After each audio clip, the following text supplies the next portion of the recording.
Hello बच्चों, चलिए प्रश्न पढ़ते हैं। एम द्रव्यमान के चार कण एक समान कण आर त्रिज्या के एक वृत्त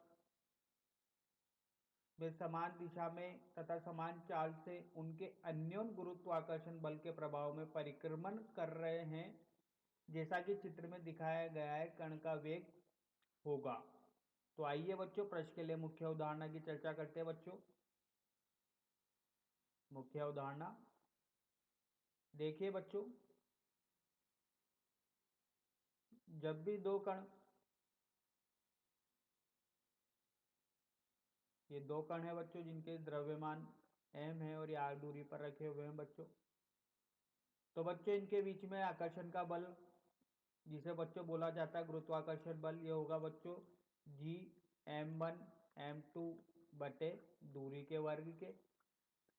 तो देखिए बच्चों, इन दोनों के बीच में आकर्षण का बल लगेगा। दोनों बल एक दूसरे को अपनी ओर आकर्षित करने की कोशिश करेंगे बच्चों। तो वही आकर्षण का बल बच्चों गुरुत्वीय बल से दिया जाता है। इसको गुरुत्वाकर्षण का बल बोलते हैं बच्चों। यहाँ पर जी एक नियतांक होता है जिसे गुरुत्वाकर्षण सार्वत्रिक नियतांक बोलते हैं बच्चों।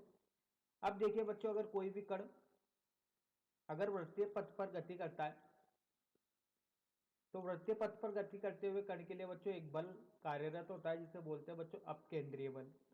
ये बच्चों अपकेंद्रीय बल जो होता है बच्चों बाहर की तरफ लगता है। अपकेंद्रीय बल बच्चों बाहर की तरफ लगता है, जो इसको संतुलित कर सकता है बच्चों कोई सा भी बल। तो इसको बोलते हैं एफ सी बराबर एम वी का वर्ग बटे आर। आर बच्चों यहाँ पर उस वृत्तीय पथ की त्रिज्या होती है, वेग। उस वृत्तीय पथ पर गति करते हुए कण के लिए वेग होता है। तो बच्चों ये बल जो होता है केंद्रीय बल, इसे कोई सा भी बल प्रदान कर सकता है। जैसे कि अगर बच्चों रस्सी के केस की बात करें, तो रस्सी के केस में बच्चों ये बल तनाव बल हो सकता है बच्चों। और अगर सड़क और गाड़ी के लिए बात की जाए, तो वहां पर घर्षण बल ये अपकेंद्रीय बल दे सकता है बच्चों। तो बच्चों ये उस कण के निर्देशांक तंत्र में बैठकर अगर बात कर दी जाए, तो अब केंद्रीय बल लगता है, जो कि इसकी दिशा होती है बाहर की ओर। तो आइए बच्चों, इस मुख्य उदाहरण के आधार पर प्रश्न को हल करते हैं बच्चों। तो देखिए बच्चों, एक गोले का निर्माण किया बच्चों। यहां पर बच्चों चार कण रखे हुए हैं। ये देखिए बच्चों, इस तरीके से बताया गया है। ये चार कण एक दूसरे के अन्योन्य गुरुत्वाकर्षण के प्रभाव में परिक्रमा करते हैं, जैसा कि चित्र में बताया गया है। और कण का वेग होगा बच्चों, तो कण का वेग बताना है। तो देखिए बच्चों, यहाँ पर अगर ये चारों कण अगर प्रभाव में गति कर रहे हैं, तो बच्चों इनके बीच में गुरुत्वाकर्षण बल लग रहा होगा बच्चों एक दूसरे के लिए। ये एक दूसरे को आकर्षित करने की कोशिश कर रहे होंगे बच्चों। तो मान लीजिए अगर इसकी त्रिज्या आर है, तो ये दूरी भी आर होगी बच्चों। तो देखिए बच्चों, अगर ये पहला द्रव्यमान है, ये दूसरा द्रव्यमान है, ये तीसरा द्रव्यमान है और ये चौथा द्रव्यमान है। यहाँ पर m द्रव्यमान रखे हुए हैं बच्चों। तो इस स्थिति में बच्चों देखिए क्या होता है। ये द्रव्यमान इसको इधर की ओर आकर्षित करेगा, ये द्रव्यमान इसको इधर की ओर आकर्षित करेगा, और ये तीसरा द्रव्यमान इसको भी इधर की ओर आकर्षित करेगा बच्चों।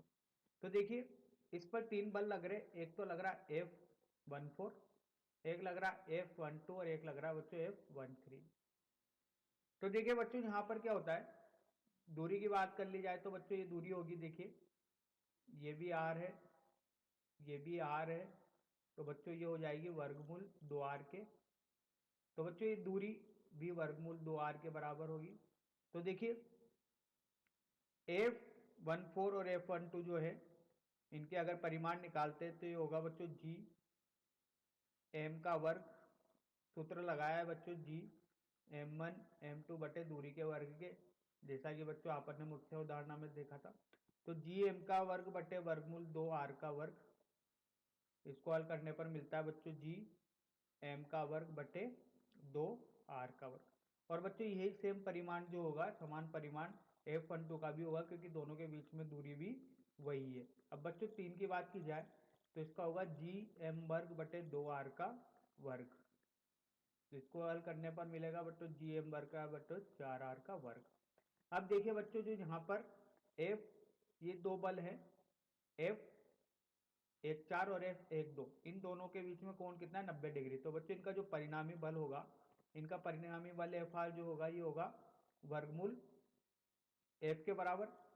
अब देखिए बच्चों यहाँ से f 1 4 और f 1 2 का परिणामी f के बराबर ले लिया और इन दोनों का जब परिणामी निकाला f4 और f2 का, वो कितना आया वर्गमूल 2f के।